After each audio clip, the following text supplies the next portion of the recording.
Chapter 28, The Unraveling, the 70s, the horror, the horror. Quick little review. We talked about getting out of Vietnam. We left there in 1973.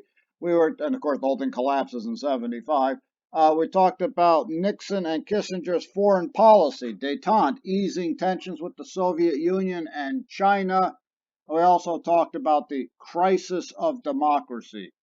Now, crisis democracy is definitely part of the 70s. The other stuff was kind of, 60s leftovers. But when Nixon and Watergate and all of that happened, there's Heinz the cat coming by to say hello. Go away, Heinz. When all that happened, it was a crisis of democracy. It looked like everything was unraveling. We just came out of Vietnam that nobody was happy about. We watch our political system apparently going into extreme dysfunction with Agnew resigning and then Nixon resigning. We got Ford and Rockefeller, two guys who'd never run for their offices. No one ever cast a vote for them. Our economy was in free fall because after the Yom Kippur War, we ended up with the oil shock. Remember that? At least in this country you have gasoline. That's why there's a line. In the old country, no have gas lines. There's no gasoline. Not everyone saw it that way because, you don't have gas lines in this country except, like hurricanes and stuff like that. So, no, the 70s are just kind of a rough time for America, but don't worry, we're going to make our way through it because we're Americans. We made it through the Civil War, we can make it through this. Only problem is that horrifying thing called disco. Yeah, that's going to take a little while to work our way through. Now, Ford runs for re-election in 76. It's going to be very hard for a Republican to win after Nixon's corruption and Agnew and the economy in free fall. It's almost impossible for a Democrat not to win. But Ford ran and lost in the one campaign he ever had, but he did better than people thought he would do. Nonetheless, Jimmy Carter shows up from Georgia. He's not experienced because look what experience has gotten us. So Governor of Georgia shows up first time in D.C.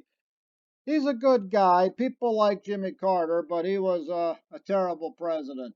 And maybe that might be a harsh thing to say. Maybe a lot of stuff he couldn't really control, but it got really bad in the late 70s. Told my dad told me all about it.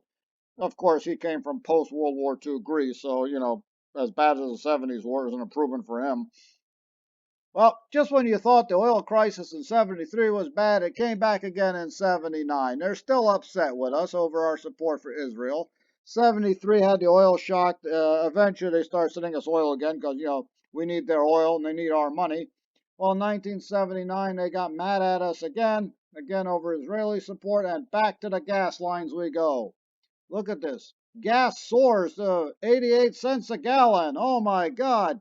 And of course, these cars get like 5 miles at a gallon, so you can see why they're upset. So it costs a lot to line up. There's no guarantee there's going to be any gas by the time you get there. So our economy was already in the toilet in the early 70s, kind of limped along. In 1979, it gets hit again. And who's in the White House? Carter. He gets all the blame because you're the guy in charge. And just when you thought it couldn't get any worse, boom, the Iranians storm our embassy in 1979.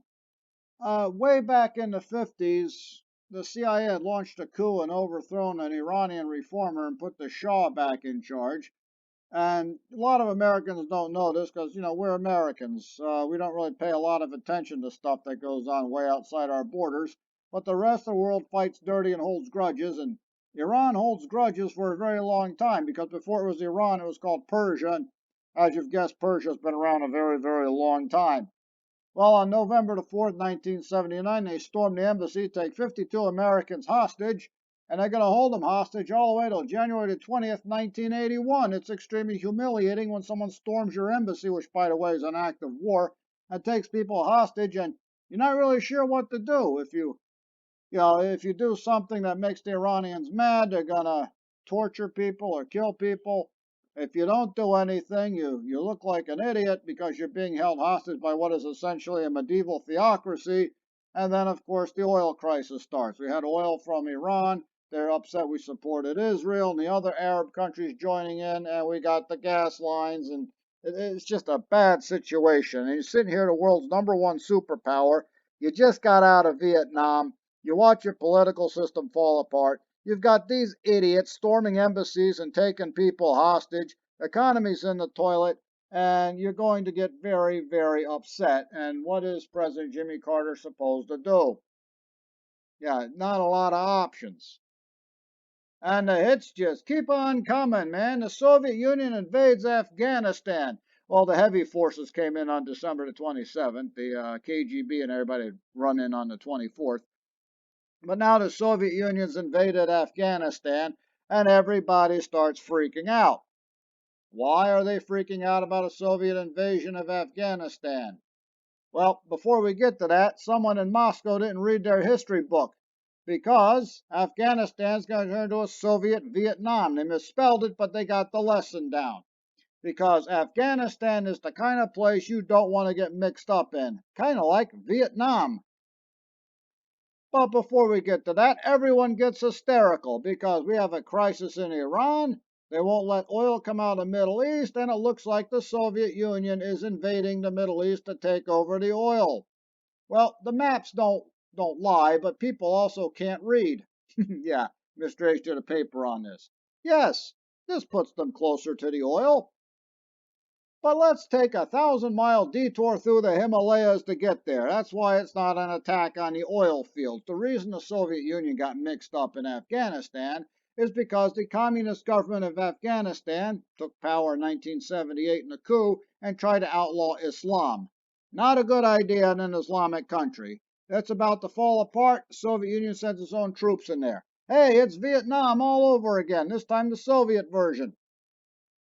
Okay, here we go. Support of the people. The Mujahideen do have support of the people because they don't want their religion outlawed, because if it was working, the Russians would have to send people in the first place. So the rebels have support of the people. Do they have a sanctuary? Yes, they do. It's Afghanistan. The whole country is a sanctuary. Go in these mountain valleys, no idea who lives next door to you. Are they getting support from the outside? Well, the Russians are stuck there from 79 to 89, so somebody's sending weapons to the rebels. Wonder who that might be. Give you a hint. Take off the S and the R. Yeah, we're going to be sending them weapons. So it's Vietnam all over again. Well, back to Iran. President Carter's not sure what to do, and this crisis drags on longer and longer, and people are extremely upset. So here's an idea. Let's try to rescue everybody. Desert One rescue attempt in the middle of Iran. That doesn't work out because an American C-130 airplane collided with a helicopter and got 8 Americans killed. The Iranians, of course, show up, wondering what's going on, and the whole thing is extremely embarrassing. We got our soldiers and military out, but clearly the wreckage is there. They found 8 dead Americans, and people are still hostage from the embassy. So everybody wants Carter's head. Yep, well, you're in charge. This is what happens, right? It could be a turning point for the U.S. military. We kind of revamp our training and special forces after this. Now, Ronald Reagan's going to run for election in 1980, and this is probably the day he won the election, to be honest with you. We're talking about the economy and free fall in the 70s. Here it is. Stagflation, stagnant growth, inflation, stagflation. Our GDP is dropping. Why? Because nobody has a job. Unemployment starts going up because gas costs too much. The prices on everything is going to go up because you got to transport everything. The stores have to raise their price. You don't have a job, so no one's spending any money, which means earnings start to drop. And now those stores who have no customers have to raise prices to try to make up for the lost income, which isn't going to happen because when you raise prices, people stop buying things. So it's all one horrifying kind of scenario. We kind of saw that back there, 2008, 2009, 10. Same sort of thing happening in the 70s. So what do you think that's going to mean for Carter's re-election prospects in 1980? Here's a spoiler alert. He gets destroyed. He actually does better than people think he does, but Ronald Reagan ends up winning the election in 1980. And of course, American history is going to take another turn. Notice how the Iranians let the hostages go on January 20th, 1981. That's Reagan's inauguration day. Yep, just to humiliate Carter one more time on the way out. Yep, like I said, the world's a nasty, vicious place. Well, 1980 rolls around. It's a whole new decade. Maybe we can get out of this nightmare of the 70s. Maybe Reagan leads us out of it. We're about to find out in the next lecture. You guys have a great day, and don't worry, I'll be back soon enough.